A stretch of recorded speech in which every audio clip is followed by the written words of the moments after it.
What is up today, 49ers faithful? Drew Kerr here, 49ers Sports Talk. Today I'm going to be talking about some of the new faces in San Francisco, starting with March. Just a quick recap there, and then I'll dive into the 4 new players that the Niners have added in April and talk about how they can fit into this roster.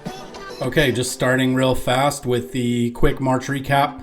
The Niners did put an RFA designation on Jawan Jennings with a second-round grade. They then went ahead and released Eric Armstead. They re-signed quarterback 3 Brandon Allen on a 1-year extension. They extended Colton McKivitz to at least give some security to that right side. I know a lot of us want to see an upgrade there, but McKivitz has been slowly getting better, and he wasn't that atrocious, not like Adam Snyder atrocious last year. They then went ahead and acquired defensive tackle Malik Collins from the Texans, defensive tackle Jordan Elliott from the Browns. Then they got Yetur Gross-Matos, defensive end from the Panthers. They re-signed Kevin Givens. They re-signed Flanagan Foles, both those guys on 1 years. They then got Chris Connolly on a return 1-year contract. Then they went ahead and signed the biggest free agent signing that they had was Leonard Floyd. They then picked up Devondre Campbell, who played with the Packers last, cornerback Chase Lucas, who looks to be depth at the corner position and potentially special teams, offensive lineman Brandon Parker from the Raiders, Isaac Yiadom, who I think they view as potentially being the other starter next to Lenore and Ward. Really liked this one. Guard John Feliciano, they brought him back. He did very well in coming in. Him and Burford kind of switched off here and there at right guard, but John Feliciano was the second best PFF graded lineman next to Trent Williams last year. And then since Sam Darnold left, they went ahead and signed Josh Dobbs to come in and probably take that quarterback 2 position. I do believe that Brandon Allen will remain quarterback 3. And then they signed Ezekiel Turner, who will likely be a special teams player in depth at linebacker. Okay, so every single one of these guys who has signed in April only signed a 1-year deal. And I'm going to go ahead and I'm going to start with the last signing, who was Eric Saubert. He was a free agent, last played with Denver, tight end. He's 6'5", 253 pounds. His stats, he's played in 84 games, 36 receptions. He's had 292 yards receiving and 2 touchdowns. His PFF grade, pretty low, not the best, 52.2. I'm not totally sure what the Niners saw in film to bring him over, but I do think that, I believe the vision is for Saubert to replace Warner. I'm not sure if that's going to happen. He's not quite the blocker that Warner is, and his receiving skill set leaves some left to be desired as well. So the Niners may still be looking to the draft or hoping Braden Willis or Cameron Latu still pans out. So those guys, it's going to be a camp battle, obviously, but they may look to add another piece, whether it's an undrafted free agent or a late round tight end or day 3 tight end that they decide to add that might give these guys a little bit more steep competition. All right, moving on to Rock Ya-Sin, a cornerback who's been in the league for 5-6 years. He is a corner, last played with the Ravens last year. He's played in 66 games. He has a pick and 29 passes defense, 196 tackles, 2 tackles for loss, and 1 quarterback hit. His PFF grade is 63.3. How he might fit on the roster, statistically speaking, he's been a backup and a special teamer just about his entire 5-year career to this point. Although he has started in 39 of his 66 NFL games, I don't expect him to be competing for a starting job. The Niners signed Isaac Yiadom, who had a really high PFF grade and a really high production grade, as you saw earlier. But Rock Ya-Sin is extremely solid depth and will enhance special teams for sure, and will provide. Ultimately, he'll provide some good depth there. Next on the list is Trent Taylor, a running back who last played with Green Bay. His stats are 65 games. He didn't have any starts.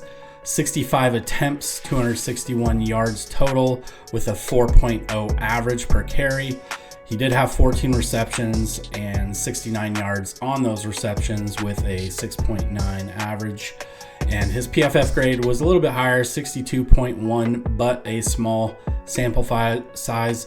How he might fit in on the roster. This was an interesting acquisition.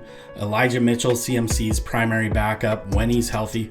JP Mason has shown flashes of looking like baby beast mode. I'm really not sure why he doesn't get more snaps than he does, but there must be a legit reason outside of Shanahan wanting to run the wheels off of McCaffrey that we do not see on the surface level. But Taylor was signed to a one-year deal, so he isn't viewed as a long-term answer behind CMC. I'm not sure if the Niners will look to add another piece there in the draft or an undrafted free agent or anything like that. I'm sure they will, just to give some those guys competition and at least have some camp bodies. So I did talk to a buddy of mine, a really good friend of mine who is a Packers fan, and he did say he looked really, really good in the preseason. He was surprised that Green Bay let him go. So, it's interesting that he's such a big back. That's not typically what Shanahan goes for. As I mentioned earlier, 6'3", just about 220 pounds. Well, he's a big guy. So, but, he does possess hands. I'm not really sure how the Niners will use him or if they'll use him at all or if he'll even make the team. I assume he will. They gave him a one-year deal. And so this will be an interesting one to keep an eye on. And lastly, guys, Trent Taylor, familiar face, started his career with the 49ers, wide receiver and punt returner. He spent last season in Chicago and previous to that, obviously, with the Bengals. He's 5'8", 181. He's played in 78 games, 87 total career receptions, 834 yards. I think, early on in his career with the Niners, he was a decent slot guy, in and out of his breaks pretty quick and kind of those shorter routes. He was a go-to for Brian Hoyer initially and then Jimmy Garoppolo after that. He had 3 touchdowns. 112 punt returns for 1,051 yards, a 9.4 average, very reliable, has dropped 0 punts. He did have some kick returns as well for 106 yards, so I don't know if the Niners will kind of test him with this new kickoff rule and kind of see how he does with both the punt returns and the kick returns. He doesn't really have elite speed. I would personally like to see a guy with speed back there for the kick returns that could hit one of those seams and take it to the house. The Niners have not had a dynamic punt returner since, I believe, Ted Ginn in the Harbaugh era in the first couple of years. I think he won that opener against Seattle. I forget which year. Harbaugh's first year, I think, was 2011. And so I think it was 2011, 2010, something like that. So, Ted Ginn, 2 punt returns that essentially won that game. But I don't think that the Niners, and I could be wrong, correct me if I'm wrong, I don't think the Niners have had a guy who can take it to the house either through a punt or a kick return in a really long time. So to see Taylor come back, it was pretty cool. Like I said, how he might fit in is I think they primarily brought him back for his hands in the return game. The issue that might pose a problem is finding a place on game day for him to dress. The Niners could view Taylor as taking a veteran practice squad spot as security and depth for some of those reasons that I mentioned.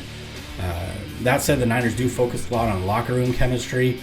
So bringing back one of Kittle's best friends and more importantly, bringing back quality time with Kittle and Taylor might help Kittle stay positive all year long. It seemed like something was a little bit off with him last year.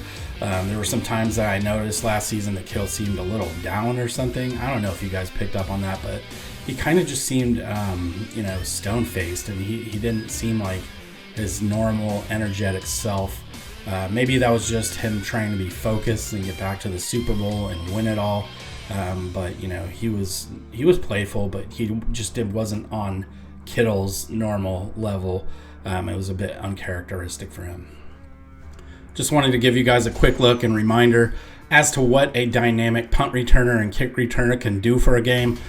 So without further ado, with John Lynch on the call, take a look. 16-0 49ers, Seattle came out with some good rhythm, really hung in this football game. 49ers inefficiency inside the red zone, inability to score touchdowns has hurt them. Ted Ginn returning the kickoff from Stephen Hauschka. Ginn getting some running room. Hauschka may be the last chance. Ted Ginn down the sideline. Ted Ginn, touchdown.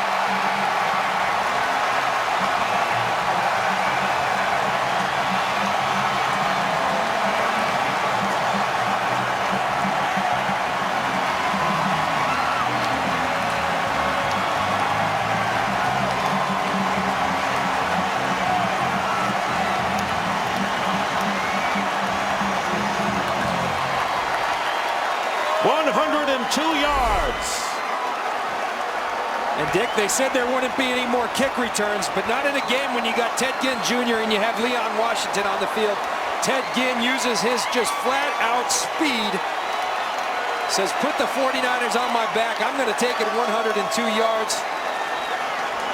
Wonderful explosive return by Ted Ginn Jr. Cisco 49ers. And what's marking this game, of course, is the head coaching battle between Jim Harbaugh and Pete Carroll as Ginn bobbles the punt, has control, and there he goes again. A flag is down. Ginn gets into the end zone, 55-yard return, but a flag is down at the 10.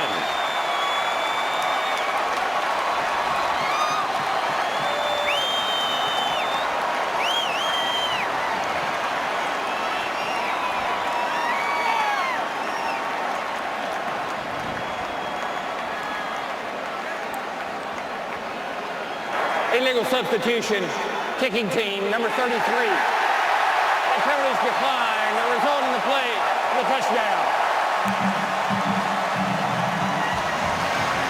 Ted Ginn is getting pounded here in the late stages of this game. First after a 102 kickoff return. Well, there you have it. That is the recap. Everything, all the transactions that have happened from March to April. Thanks for watching today, guys. I really appreciate you watching to the end. Please go ahead and give the video a like and subscribe to the channel to see more 49er Sports Talk content. Have a good one, and I'll see you guys in the next one. Take care.